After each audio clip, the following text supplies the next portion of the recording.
حضرت سیدنا عبداللہ ابن مسعود رضی اللہ تعالی عنہ سے روایت ہے کہ آپ صلی اللہ علیہ وآلہ وسلم نے فرمایا، جب آدمی ثواب کی نیت سے اپنے اہل و عیال پر خرچ کرے پس وہ بھی اس کے لیے صدقہ ہے۔ حضرت سیدنا سعد بن ابی وقاص رضی اللہ تعالی عنہ سے روایت ہے کہ نبی کریم صلی اللہ علیہ وآلہ وسلم نے فرمایا، بے شک تو جو کچھ خرچ کرے اور اس سے تیری نیت اللہ کی رضا حاصل کرنی ہو تو تجھ کو اس کا ثواب ملے گا، یہاں تک کہ اس پر بھی جو تو اپنی بیوی کے منہ میں ڈالے۔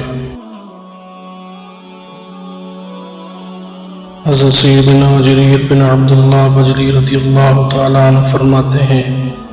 کہ انہوں نے نبی کریم صلی اللہ علیہ وآلہ وسلم سے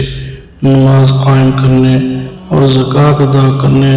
اور ہر مسلمان کی خیر خواہی کرنے پر بیعت کی۔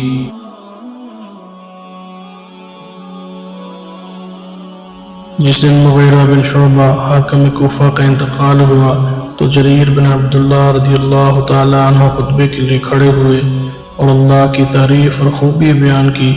اور کہا کہ تم کو اکیلے اللہ کا ڈر رکھنا چاہیے، اس کا کوئی شریک نہیں، اور تحمل اور اطمینان سے رہنا چاہیے اس وقت تک کہ کوئی دوسرا حاکم تمہارے اوپر آئے اور وہ ابھی آنے والا ہے۔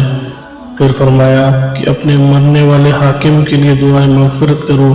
کیونکہ وہ یعنی مغیرہ بن معافی کو پسند کرتا تھا۔ پھر کہا کہ اس کے بعد تم کو معلوم ہونا چاہیے کہ میں ایک دفعہ نبی کریم صلی اللہ علیہ وآلہ وسلم کے پاس آیا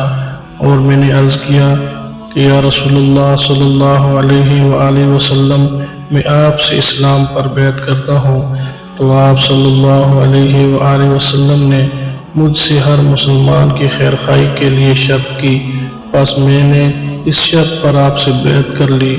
پس اس مسجد کے رب کی قسم کہ میں تمہارا خیر خواہ ہوں۔ پھر استغفار کیا اور منبر سے اتر آئے۔